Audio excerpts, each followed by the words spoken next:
Un petit rappel. Une cellule eucaryote est constituée d'une membrane plasmique, du cytoplasme, un véritable noyau et des organites. Dans cette capsule, je vais vous parler sur la membrane plasmique. La membrane plasmique est une structure mince et délicate qui sépare la cellule vivante de son environnement et constitue une enveloppe continue de la cellule.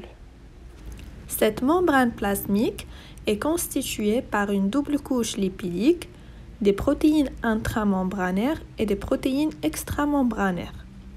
Sa composition chimique est constituée de 40% de lipides, 52% de protéines et 8% de glucides. Ce pourcentage est celle des hématies car la composition chimique est variable par la nature des molécules qui la constituent et qui sont adaptées. On commence par les lipides membranaires, qui sont les éléments de base de la membrane plasmique.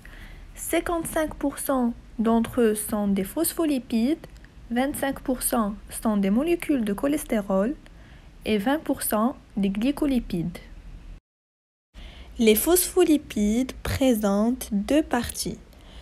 Une partie hydrophile constituée par un groupement phosphate et glycérol et une partie hydrophobe constituée par des acides gras.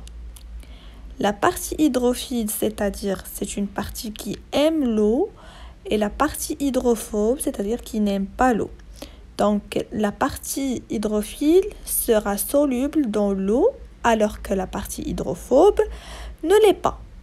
Donc, les phospholipides, ce sont des molécules amphiphiles, c'est-à-dire ils ont une tête hydrophile et une queue hydrophobe. Le cholestérol est composé d'un noyau stéroïde hydrophobe, d'une queue hydrophobe et d'une fonction alcool hydrophile. Donc, la molécule est amphiphile. Il représente environ un quart des lipides membranaires. Le cholestérol renforce la solidité de la membrane. Il se place entre les molécules de phospholipides, immobilise les chaînes hydrocarbonées voisines, rendant la membrane plus rigide.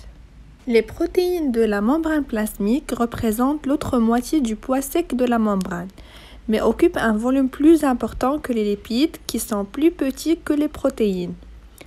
Le type de protéine varie selon le type de cellule et ses fonctions. Ces protéines sont divisées en deux classes, des protéines extrinsèques ou périphériques et des protéines intrinsèques ou transmembranaires.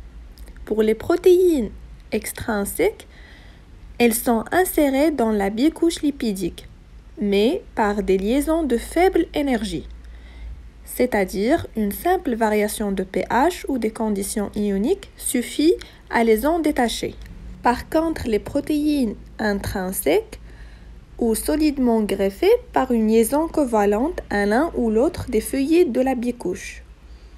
Elles ne se détachent pas de la membrane et le seul moyen de les extraire est de détruire la bicouche lipidique membranaire en utilisant un détergent très puissant. Les protéines membranaires ont des rôles bien spécifiques au sein de la double couche phospholipidique. Elles agissent des deux côtés de la membrane. Elles transportent des molécules. Elles comprennent des récepteurs, c'est-à-dire on aura des reconnaissances extracellulaires et des messages intracellulaires. Les glucides sont représentés en faible quantité dans la membrane plasmique et se présentent sous deux formes, les glycolipides et les glycoprotéines. Ces glucides jouent un rôle prépondérant dans la reconnaissance intercellulaire. La membrane plasmique a plusieurs fonctions. Elle protège la cellule du milieu extérieur. Elle représente une barrière à perméabilité sélective qui autorise le passage de solutés et les échanges entre la cellule et les milieux extérieurs se font soit par diffusion passive des molécules, soit par transport actif qui nécessite un transporteur protéique et de l'énergie. Donc, la membrane plasmique contrôle l'entrée des substances nutritives et le rejet des déchets. En résumé, la membrane plasmique est une membrane biologique séparant l'intérieur d'une cellule de son environnement extérieur. Elle est composée des lipides, particulièrement des phospholipides, entre lesquels des protéines peuvent s'insérer, et des glucides en faible quantité. Je vous remercie et à la prochaine vidéo.